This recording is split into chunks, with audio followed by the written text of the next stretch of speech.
ছোটবেলা থেকে আমাদের সাথে দুইটা খুব খারাপ কাজ করা হয়েছে। এক নম্বর খারাপ কাজ, আমাদেরকে শেখানো হয়েছে অর্থই অনর্থের মূল, এই বিষয়ক ভাব সম্প্রসারণ আমাদেরকে করানো হয়েছে, যেই কারণে আমাদের মধ্যে একটা ধারণা চলে আসছে যে হ্যাঁ, টাকা পয়সা মনে হয় খুব খারাপ একটা জিনিস। এবং আরেকটা কারণ হলো, টাকা পয়সা নিয়ে কখনোই ওপেনলি আমাদের সাথে কোনো কথাবার্তা বলা হয়নি। বেশিরভাগ সময় টাকা পয়সা নিয়ে কথাবার্তা লুকানো হয়েছে, এবং বাবা মা যখন টাকা পয়সা নিয়ে কথাবার্তা হয়েছে বা কোনো ঝামেলা যখন হয়েছে, সাধারণত আমাদের থেকে একটু দূরে নিয়ে যে আমাদেরকে ওইটার মধ্যে ইনভলভ না করে, বরং আমাদের থেকে আড়ালে যে ওটা নিয়ে কথাবার্তা বলা হয়েছে যেন এটা একটা ট্যাবু, মানে একটা খারাপ জিনিস। আসলে ব্যাপারটা এমন না। এবং আরেকটা যে স্যাড ব্যাপার হয়েছে বাংলাদেশের ইকোনমিতে, সেটা হলো আমাদের আশপাশে যারা বড়লোক হয়েছে তারা বেশিরভাগ সময় ঠিক উপায়ে বড়লোক হয় নাই। আমরা আশপাশে যখন বড়লোক মানুষজন দেখি বা বড়লোক মানুষের এক্সাম্পলের কথা যখন আমরা ভাবি, এমন এমন মানুষ আমাদের মাথার মধ্যে আসে যারা ঠিক পারফেক্ট রোল মডেল না। এদের মতো কেউ হইতে চায় না, যদিও তাদের অনেক টাকা হয়েছে। এবং এরা যেহেতু ঠিক উপায়ে বড়লোক হইতে পারে নাই, এই কারণে আমাদের মাথার মধ্যে বড়লোকের যে সিনারিওটা, যে পারসেপশনটা, সেটি একটু খারাপ হয়ে গেছে, যে কারণে মনে হয় টাকা পয়সাই মনে হয় খারাপ একটা জিনিস। আসলে ব্যাপারটা একদমই এরকম না। এবং এই রিয়ালাইজেশন গুলা যেগুলো আমি আপনাদের সাথে শেয়ার করবো আজকের এই ভিডিওতে, এগুলো আমি যখন থেকে বুঝতে পারছি তখন থেকে আমার পুরো জীবনের প্রতি দর্শনই অনেক বদলায় গেছে বলে আমি বিশ্বাস করি। এবং আমি চেষ্টা করবো আপনাদেরও জীবনের প্রতি দর্শন যেন আমি একটু বদলাইতে পারি এই ভিডিওটার মাধ্যমে। এই ভিডিওটা স্পন্সর করেছে TapTapSend, যেটা হলো নন রেসিডেন্সিয়াল বাংলাদেশিদের দেশে টাকা পাঠানোর একটা অ্যাপ। ওদের ব্যাপারে একটু পরে বলতেছি, আগে টাকা পয়সার আলোচনাটা শেষ করি। প্রথম যেই ভয়ঙ্কর ব্যাপার আমাদের মাথার মধ্যে ঢুকানো হয়েছে সেটা হলো মানি এবং হ্যাপিনেসের বিষয়ে একটা ডিবেট। মানি কি হ্যাপিনেস? টাকা কি সুখ আনে? Is money happiness? Will money bring happiness? এই যে আলাপটা, এটা পুরোই একটা আজাইরা আলাপ। এই আলাপের কোনো মানে নাই। এই আলাপ সাধারণত দুই ধরনের মানুষজন করে। এক ধরনের মানুষজন যারা জীবনে ব্যর্থ, যারা জীবনে তেমন কিছু করতে পারেনি এবং তারা এই ব্যাপারটার মধ্যেই সুখ খোঁজার চেষ্টা করে, যে যেই ব্যাপারটা আমি অ্যাচিভ করতে পারি নাই, ওই ব্যাপারটা মনে হয় অ্যাচিভ করার মতো ভালো কিছু না। কথা সত্য না? মানি এবং হ্যাপিনেসের বিষয়ে অনেক ধরনের ফিলোসফি আছে, খুব জনপ্রিয় একটা টপিক। বাট একদম বয়েল ডাউন করে যদি আপনি খুব সিম্পলি চিন্তা করেন, মানি আপনাকে হ্যাপিনেস দিবে বাট নট ডিরেক্টলি। মানি আপনাকে হ্যাপিনেস দিবে by allowing you to be able to do what you want to do. আমি এক্সপ্লেইন করি। মনে করেন আপনার হ্যাপিনেস আসে বাগান করায়। আপনি ছাদে বাগান করতে পারলে বা আপনি বারান্দায় বাগান করতে পারলে আপনার অনেক ভালো লাগে। আপনি তখনই বারান্দায় সারাদিন বাগান করতে পারবেন বা ছাদে সারাদিন বাগান করতে পারবেন, বিশাল একটা ফার্ম কিনে আপনি সারাদিন বাগান করতে পারবেন, যখন আপনার ফাইন্যান্সিয়াল ফ্রিডম থাকবে, যখন আপনার টাকা থাকবে। কারণ টাকা আপনাকে আপনার সময় ফেরত দেয়। টাকা যেহেতু আপনাকে আপনার সময় ফেরত দেয়, এই কারণে তারপরে আপনি আপনার ওই সময় দিয়ে যা করবেন ওইটার থেকে হ্যাপিনেস আসবে, সরাসরি টাকার থেকে হ্যাপিনেস আসবে না। এটা একটা খুব বড় ধরনের ভুল ধারণা, যেটা আমরা একদম ক্লিয়ারলি বুঝতে পারি না অনেক সময়। মনে করেন আপনার ট্রাভেল অনেক পছন্দ, টাকা দিয়ে আপনি ট্রাভেল করবেন না, টাকা দিয়ে আপনি এমন কিছু করবেন যাতে করে আপনার সময় বাঁচে, যেই সময়টা দিয়ে আপনি ট্রাভেল করতে পারতেছেন। So directly money will not bring you happiness, but money আপনার জীবনকে এমন একটা জায়গায় নিয়ে যাবে, মানি আপনার জীবনকে এমন একটা ফ্রিডম স্টেজে নিয়ে যাবে, যখন আপনি আপনার সময়কে, আপনার হ্যাপিনেস আসে যেই জিনিসটায়, ওই জিনিসে ব্যয় করতে পারবেন। ওই জিনিসে ব্যয় করার মতো এনাফ সময়ও আপনার থাকবে এবং ওই জিনিসে ব্যয় করার মতো এনাফ অর্থও আপনার থাকবে। এই কারণেই পৃথিবীর বেশিরভাগ বড়লোক মানুষ সুখী। পৃথিবীর বেশিরভাগ বড়লোক মানুষ এই জন্য সুখী না কারণ তার ব্যাংক অ্যাকাউন্টে কোটি কোটি টাকা আছে। ব্যাংক অ্যাকাউন্টে কোটি কোটি টাকা থাকার কোনো মানে নাই। আপনার ব্যাংক অ্যাকাউন্টে 1 কোটি টাকা আছে ভার্সেস আরেকজনের ব্যাংক অ্যাকাউন্টে 10 টাকা আছে, দুই জায়গায় ব্যাংকের লাভ বা ব্যাংকের ক্ষতি। আপনার কি? টাকা তো কাগজের মধ্যে একটা নাম্বার ছাড়া আর কিছুই না। বাট টাকার ভ্যালুটা তখনই হ্যাপিনেসে কনভার্ট হয় যখন আপনি ওই টাকাটার ভ্যালুটাকে ইউটিলাইজ করে হয় আপনার সময় ফেরত আনতেছেন, অথবা আপনার যেই কাজে হ্যাপিনেস আসে ওই কাজটা আপনি টাকা দিয়ে করতে পারতেছেন। So yes, long story short, money does bring happiness. আচ্ছা, TapTapSend হলো এক দেশ থেকে আরেক দেশ টাকা পাঠানোর একটা অ্যাপ, যেটার অ্যান্ড্রয়েড এবং iOS দুইটা ভার্সনই আছে। এই অ্যাপ ব্যবহার করার মেইন সুবিধা 5টা। 1 নম্বর সুবিধা, জিরো ফিজ অন ট্রান্সফার। টাকা পাঠাইতে বা টাকা রিসিভ করতে কোনো এক্সট্রা টাকা খরচ হয় না। Second benefit, good exchange rate. আপনারা স্ক্রিনে আজকের এক্সচেঞ্জ রেট দেখতে পাচ্ছেন এবং আপনারা দেখবেন বেশিরভাগ সময় TapTapSend এর এক্সচেঞ্জ রেটটা অন্যান্য যে কোনো জায়গার থেকে বেটার হয়। 3 নম্বর, ফ্লেক্সিবল পেমেন্ট মেথড। আপনি কারো বিকাশে, কারো নগদে, কারো ব্যাংক অ্যাকাউন্টে, সিক্রেট পিন ব্যবহার করে কারো ব্র্যাক ব্যাংকের অ্যাকাউন্টে সব জায়গায় টাকা পাঠিয়ে দিতে পারবেন। 4 নম্বর, খুব ইম্পর্টেন্ট, কুইক স্পিড। টাকা পাঠাইলে যিনি টাকা রিসিভ করবেন তিনি খুব তাড়াতাড়ি টাকাটা পেয়ে যায়। UK, USA, Canada, Europe, UAE, এই 5 জায়গায় এই মুহূর্তে TapTapSend অ্যাভেলেবল। আপনারা যদি KF কুপনটা ব্যবহার করেন তাহলে আপনি যাকে টাকা পাঠাবেন তিনি বেশিরভাগ সময় 10 ক্রেডিট এক্সট্রা পাবে। সো $100 পাঠাইলে $110 পাবে, বাট 100 দিরহাম পাঠাইলে কিন্তু 125 দিরহাম পাবে। সব বিস্তারিত আমি ফার্স্ট কমেন্টে অথবা ডেসক্রিপশনে দিয়ে দিব, আপনারা চেক আউট করে দেখবেন। এই ব্যাপারটা না খুব অবভিয়াস, বাট মানুষজন বেশিরভাগ সময় বুঝে না যে the value of money is in spending it. আপনার টাকার উদ্দেশ্যটা জীবনে বুঝতে পারাটা জরুরি। আপনার একটু আগে যে ব্যাপারটা বলতেছিলাম ওই ব্যাপারটা কিন্তু ভয়ঙ্কর ধরনের সত্য এবং এটা মানুষ বুঝে না। টাকা কিন্তু সঞ্চয় করার জিনিস না, টাকা বিনিময় করার জিনিস। হ্যাঁ, আপনি টাকা সঞ্চয় করবেন না এটা আমি বলতেছি না। হ্যাঁ, আপনি টাকা সেভ করবেন, আপনি টাকা ইনভেস্ট করবেন, সবই করবেন, বাট প্রাইমারিলি টাকার মূল কাজ হইল বিনিময় করা। টাকা আবিষ্কারই হয়েছে বিনিময় করার জন্য, যেন টাকার বদলে আপনি আপনার যা লাগবে সেটা নিতে পারেন। আপনি যদি এমন কেউ হন যে টাকা আয় করে জাস্ট টাকা জমানোর জন্য, তাহলে আপনি আপনার জীবন একদম পারফেক্টলি লিড করতেছেন না। আপনার জীবন এইভাবে লিড করার কথা না। আপনার জীবনে টাকার মূল ভূমিকা হওয়া উচিত এটাকে কনভার্ট করে হ্যাপিনেসে নিয়ে আসা। কারো কারোর জন্য এই হ্যাপিনেস আসে নতুন একটা মোবাইল থেকে, কারো কারোর জন্য এই হ্যাপিনেস আসবে নতুন একটা বইয়ের থেকে, কারো কারোর জন্য এই হ্যাপিনেস আসবে নতুন একটা ট্রাভেল প্ল্যান থেকে। বাট এই হ্যাপিনেস আনার সময় আপনার রিজনেবল হওয়াটাও অবশ্যই গুরুত্বপূর্ণ। আপনার ব্যাংকে আছে 10 টাকা, আপনি এখন প্ল্যান করে ফেললেন 200 টাকার, এরকম হইলে হবে না। বাট ওই 10 টাকার মধ্যে আপনার 5 টাকা বা 6 টাকার প্ল্যান করতে হবে। পুরো 10 টাকাই জমায় রাখা খুব একটা বুদ্ধিমানের কাজ না, কারণ জীবন খুব আনপ্রেডিক্টেবল। আপনি এমন একটা অবস্থায় যেতে চান না যখন আপনি হঠাৎ করে মরে গেলেন ব্যাংকে অনেক টাকা পয়সা রেখে।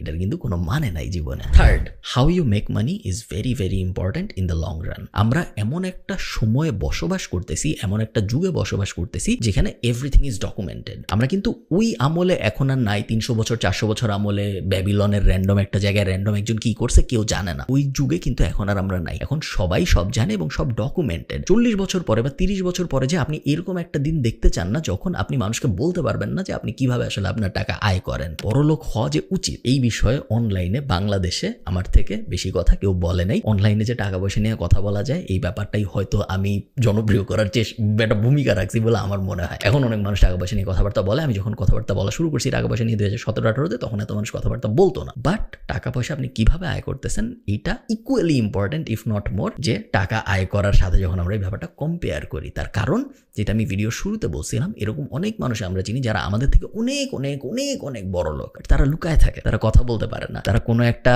মানুষে কোনো একটা ফাংশনে যে বলতে পারে না যে আমার টাকা পয়সা আয় কিভাবে হয়েছে, কারণ তাদের টাকা পয়সা আয়টা ঠিকভাবে হয় নাই। আপনার যেন ওইরকম না হয়, মানুষকে ধোকা দিয়ে, ফেক সার্টিফিকেট দিয়ে, ফেক কোনো একটা কাজকর্ম করে, কোনো একটা স্ক্যাম সাজায়, কোনো একটা বড় ই-কমার্স কোম্পানি সাজায়, ওইসব আমরা করবো না যখন দুনিয়ায় এত এত ভালো অপরচুনিটি আছে এবং প্রতিনিয়তই আরো নতুন অপরচুনিটির সৃষ্টি হচ্ছে। হ্যাঁ, আপনার ইনিশিয়ালি কষ্ট হয়তো একটু বেশি হবে, বাট 20 বছর পরে যে আপনাকে কেউ বলবে না যে ভাই তোমার টাকা পয়সা আসলে কিভাবে ইনকাম হয়েছে জিজ্ঞেস করলাম, তুমি তো কোনো উত্তর দিতে পারলা না, বা তোমার উত্তর একটা ঘাপলাওয়ালা উত্তর, এরকম যেন না হয়। আমি সবসময় জিনিসটাকে এমনভাবে চিন্তা করি যে আমি এইরকম একটা জীবন চাই না যেই জীবন, এবং এটাকে আমাদের সার্কেলের মধ্যে আমরা বলি নেটফ্লিক্স ডকুমেন্টারি লাইফস্টাইল। এমন আপনি জীবন চান না যেই জীবনটা নিয়ে নেটফ্লিক্স একটা ডকুমেন্টারি বানায় ফেলবে 10 বছর পরে, যে এই লোক কিভাবে ধোকা দিয়ে মানুষকে, বা এই লোক কিভাবে এরকম এরকম জিনিসপত্র করে বড় লোক হয়েছে, এই যে দেখেন এটা একটা ডকুমেন্টারি। আপনি চান না আপনার জীবন নিয়ে ডকুমেন্টারি হোক, এবং এই কারণে বড় লোক হওয়া important, but at the same time কিভাবে আপনি আপনার টাকা আয় করতেছেন এইটা ইকুয়ালি ইম্পর্টেন্ট। 4 নাম্বার, প্রবাবলি আমার জীবনের সবচেয়ে বড় রিয়েলাইজেশন, যেটা আমি আরো আগে বুঝতে পারলে আমি আরো অনেক দূর চলে যাইতে পারতাম। হায়ার সেলিং থাকাটা অনেক ইম্পর্টেন্ট। আমরা যেহেতু বাংলাদেশে বড় হয়েছি, আমাদের যেহেতু আপব্রিঙ্গিং বাংলাদেশে, আমাদের আশপাশে আমরা যেহেতু একটা ইনভিজিবল সিলিং দেখতে পারছি, সো আমাদের ছোটবেলায় মনে হয়েছে যে কেউ যদি মাসে 50,000 টাকা আয় করতে পারে খুব বড় ব্যাপার। তারপরে আরেকটু বড় যখন হয়েছি, যখন আমি ইউনিভার্সিটিতে পড়া শুরু করছি নর্থ সাউথে, তখন 1 লাখ টাকা কেউ আয় করতে পারলে বিশাল ব্যাপার। ওই সময় আমার মনে আছে সোলাইমান সুখন যখন বলতো আমি 6 ডিজিটে আয় করি, এটা একটা বিশাল ব্যাপার ছিল, কারণ 6 ডিজিট মানে 1 লাখ টাকার বেশি প্রত্যেক মাসে, বিশাল বিশাল অকল্পনীয় একটা ব্যাপার যে কেউ এত টাকা আয় করবে। তারপরে আস্তে আস্তে এই সিলিং বড় হওয়া শুরু করলো। এরপরে আমরা দেখলাম অনলাইনে মাসে আয় করুন 10 লাখ টাকা, মাসে আয় করুন 20 লাখ টাকা, এই টাইপ জিনিসপত্র ভাইরাল হওয়া শুরু করলো, এবং আস্তে আস্তে মানুষের মধ্যে একটা রিয়েলাইজেশন আসা শুরু হইলো যে 50,000 টাকা পার মান্থই মনে হয় এন্ড গোল না, 1 লাখ টাকা পার মান্থই মনে হয় এন্ড গোল না, 10 লাখ টাকা পার মান্থই মনে হয় এন্ড গোল না। সিলিংটা আস্তে আস্তে উঁচা হওয়া শুরু করলো, আকাশ আস্তে আস্তে উপরের দিকে যাওয়া শুরু হইলো। এই আকাশ উপরের দিকে যাইতে পারাটা, আকাশ উপরের দিকে নিতে পারাটা, উপরের দিকে আকাশ আছে এই জিনিসটা চিন্তা করতে পারাটা খুব বড় একটা স্কিল। এই জিনিস সবাই করতে পারেন না। আপনি যদি এই জিনিসটা নিজের মনকে নর্মালি একসেপ্ট করাইতে নাই পারেন যে মাসে আসলে 10 লাখ টাকা আয় করা সম্ভব, তখন আপনার কাজকর্ম সবই হবে মাসে 50,000 টাকা, 60,000 টাকা, 70,000 টাকা আয় করার আশপাশে। আপনার মাইন্ডসেটই এমন হয়ে যাবে যে আপনি কখনোই 10 লাখ টাকা আয়ের এইমে যাইতে পারবেন না, তার কারণ আপনি মনে মনে আসলে বিশ্বাসই করেন না, ওইটা আপনার গোলের মধ্যেই নেই যে এই জিনিসটা পসিবল। আমার সাথে এই জিনিসটা হয়েছে, এবং এই কারণে আমি আপনাদের বলতেছি একদম পার্সোনাল এক্সপিরিয়েন্স থেকে, অনেক অনেক দিন পর্যন্ত আমার মনে হয়েছে মাসে 1 লাখ টাকা ইনকাম করাই মনে হয় এনাফ, মাসে 2 লাখ 3 লাখ 5 লাখ টাকা ইনকাম করাই মনে হয় এনাফ। আপনারা যারা আমার মতো, যাদের জীবনে খুব বেশি শখ আহ্লাদ নাই, যারা দামি জিনিসপত্র কিনতে হতো চায় না, তাদের এই জিনিসটা রিয়েলাইজ করার চান্স আরো বেশি। তার কারণ 1 লাখ টাকা আমাদের জন্য অনেক টাকা, আমরা কিছু করি না, আমাদের এত খরচ টরচ নাই, 1 লাখ টাকা কই খরচ করবো, তাই না? সো যেহেতু খরচ অনেক কম, এই কারণে 1 লাখ টাকা পার মান্থ আয় হইলেই মনে হয় অনেক টাকা আয় হয়ে গেছে, কারণ এই 1 লাখ টাকা দিয়ে আমি করার কিছু পাইতেছি না, আরো টাকা দিয়ে আমি কি করবো? বাট এটা খুব বড় ধরনের একটা ভুল, কারণ টাকা তো আপনি সবসময় নিজের জন্য আয় করেন না, টাকা আপনি আয় করেন সমাজের জন্য, বিজনেস আপনি দাঁড় করেন সমাজের জন্য, অনেক মানুষের উপকার হয় আপনি যখন টাকা আয় করেন এবং তারপর ওই টাকা খরচ করেন। সো মাইন্ড শিফটটা পুরোপুরি বদলায় ফেলতে হবে, এবং একবার যখন আমি এই মাইন্ড শিফটটা বদলাইলাম যে না, আমার পক্ষে মনে হয় মাসে 1 কোটি আয় করা সম্ভব, আমার পক্ষে মনে হয় মাসে 2 কোটি আয় করা সম্ভব, তখন আমি বুঝলাম যে আমার পোটেনশিয়াল আসলে কত। এবং তারপরে আস্তে আস্তে এমন দিন কিন্তু আসছে যখন আমি মাসে 3 কোটি আয় করছি, 4 কোটি আয় করছি, এবং তখন আমি বুঝছি যে সিলিং আসলে কত উপরে নেওয়া সম্ভব, এবং যত আর্লি স্টেজে আপনি সিলিং উপরে নিতে পারবেন তত ভালো। যতক্ষণ পর্যন্ত আপনার বয়স 40 হয় নাই, সো 38, 39, 40 এই স্টেজ পর্যন্ত জিরোর থেকে নিজের উপর ইনভেস্ট করার থেকে বেটার রিটার্ন অন্য কোনো কিছু দেয় না, এবং এটা ম্যাথমেটিক্যালি প্রুভ করা সম্ভব। বাংলাদেশে সবচেয়ে ভালো রিটার্ন কারা দেয়? বাংলাদেশে সবচেয়ে ভালো রিটার্ন দেয় সঞ্চয়পত্র বা পেনশন প্ল্যান, এই ধরনের জিনিসপত্র। তারা কত ধরনের রিটার্ন দেয় আপনি বলেন? কত পার্সেন্ট? 10%, 11%, 12% ম্যাক্স। বেশিরভাগ জায়গায় আসলে 8-9% এরকম। তো আপনি যদি 1 লাখ টাকা রাখেন, তাহলে 1 বছর পরে আপনার ওই 1 লাখ টাকার 10% রিটার্ন আসবে, বেস্ট কেস সিনারিও। হাউএভার, আপনার বয়স যদি হয় 40-এর কম, আপনি যদি ওই 1 লাখ টাকা নিজের উপর ইনভেস্ট করেন, নিজের উপর ইনভেস্টের বেস্ট উপায় হইল বই, র্যান্ডম বই না। এখন আমি জানি সবাই বই লেখে, আমি যখন এই ভিডিওটা করতেছি তখন বই মেলা চলতেছে, এবং বই মেলার যে ব্যাপারটা ছিল আমি যখন ছোট ছিলাম ওই ব্যাপারটা এখন আর নাই, আজে বাজে বই লেখে মানুষজন। বই মেলা নিয়ে এক্সাইটমেন্ট সেরকম কাজ করে না মানুষের, এবং বেশিরভাগ সময় নেগেটিভ কারণে বই মেলা জনপ্রিয় হয় আমি এখন দেখি, উইচ ইজ ভেরি স্যাড। নিজের উপর ইনভেস্ট করার বেস্ট উপায় সবসময় বই মনে হয়েছে আমার, এবং এখনো আমার তাই মনে হয়। বইয়ের পরে হয়তো কোর্সের দিকে যেতে পারেন, বা আপনি যদি ফিজিক্যালি কোনো কিছু শিখতে পারেন, নট অলওয়েজ নেসেসারিলি টাকা আয় করা বা বিজনেস দাঁড় করানোর ব্যাপারেই শিখতে হবে। নিজের উপর যে কোনো ধরনের ইনভেস্টমেন্ট আপনাকে ওই 10%-এর থেকে বেটার রিটার্ন দিবে টিল অ্যাবাউট 40। একবার যখন আপনার বয়স 40 হয়ে যাবে, এরপরে আপনি নিজের উপর যতই ইনভেস্ট করেন, আপনি দেখবেন নিজে আপনি আর অত ভালো ইমপ্রুভ করতে পারতেছেন না নিজেকে। ইমপ্রুভমেন্টের রেট 40-এর পরে আস্তে আস্তে কমা শুরু করে, এবং তখন আপনি দেখবেন আপনার কোনো কিছু শিখতেও অনেক কষ্ট হচ্ছে, আপনার কোনো কিছু বুঝতেও অনেক কষ্ট হচ্ছে, স্পেশালি নতুন জিনিস, যে জিনিস আপনার আগে কোনো ধারণা ছিল না, ওই জিনিস এখন আয়ত্ত করতে অনেক অনেক বেশি কষ্ট হচ্ছে 40-এর পরে। যে ওই সময় আপনার জন্য, আপনার কাছে যদি 1 লাখ টাকা থাকে, সঞ্চয়পত্র বেটার মনে হয়, কারণ সঞ্চয়পত্র আপনাকে তখন 10% দিবে, এটলিস্ট 10% দিবে। আপনি নিজের উপর ইনভেস্ট করলে হয়তো 10% তখন আর পাবেন না, বাট